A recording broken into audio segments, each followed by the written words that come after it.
In the first part of this build, I saw how far I could get with these very different kits in just one session. For the modern snap-together Dragonwing, that resulted in a complete but undecorated car.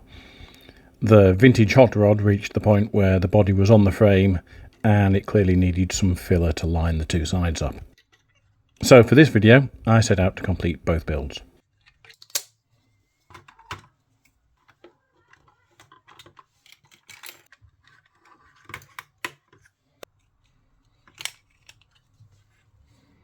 I wasn't going to do any serious body work on Dragonwing or a full body paint job.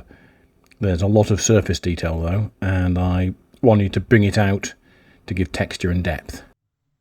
The panel between the bonnet and windscreen is the spot with the most of this detail and the highest concentration of surface greebles.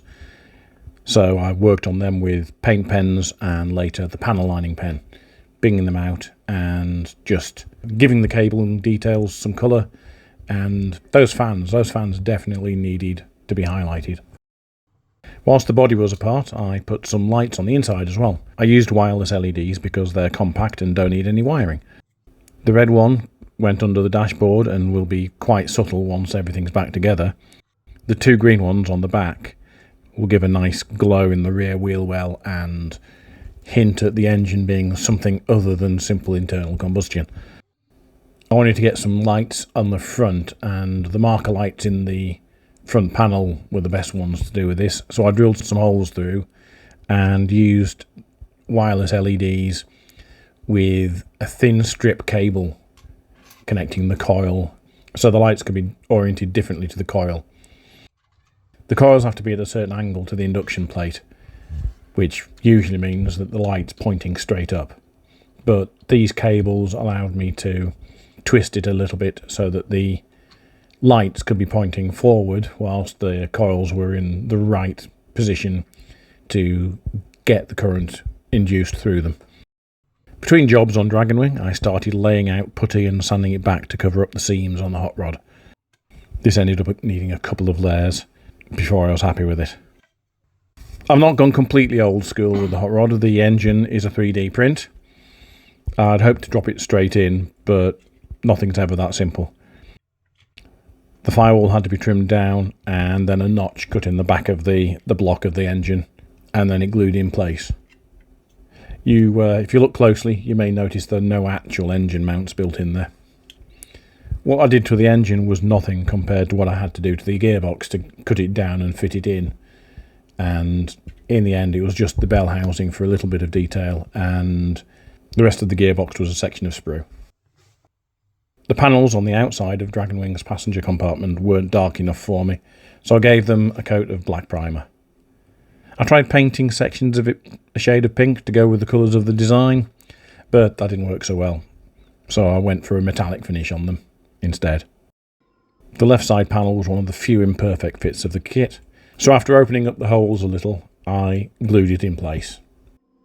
Both kits came with a figure, and you'll see that I really need to improve my figure painting.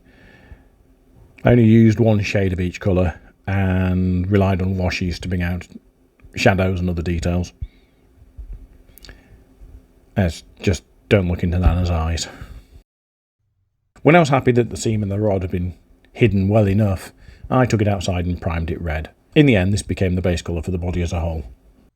Once it had dried, I went in with a brush and brought out some details.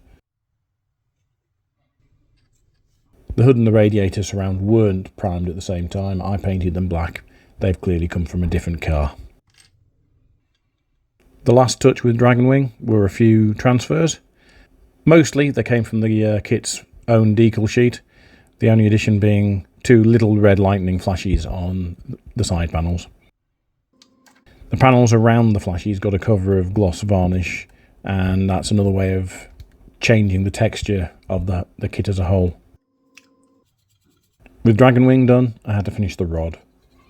It looked good, but I thought it needed some dust, like he'd been running up and down a beach or a dry lake bed. I may have overdone it, but I think it gives us serious race car vibes. Then it was just a case of fitting the wheels and tyres and putting the driver in place. And there you have it. Dragonwing is a good example of what can be achieved with modern design technology and moulding techniques. It builds into a good looking vehicle straight from the box, but a little bit of detailing always goes a long way.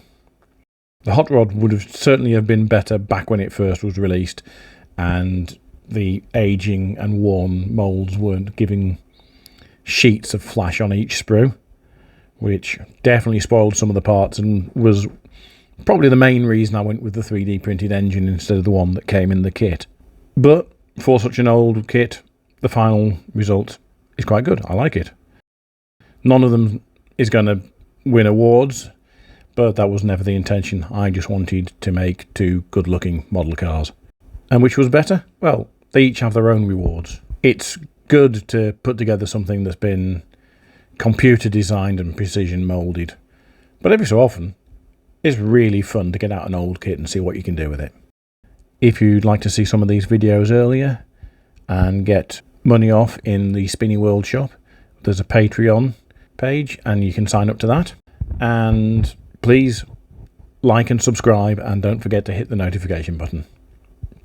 Thank you, goodbye, and have fun modelling.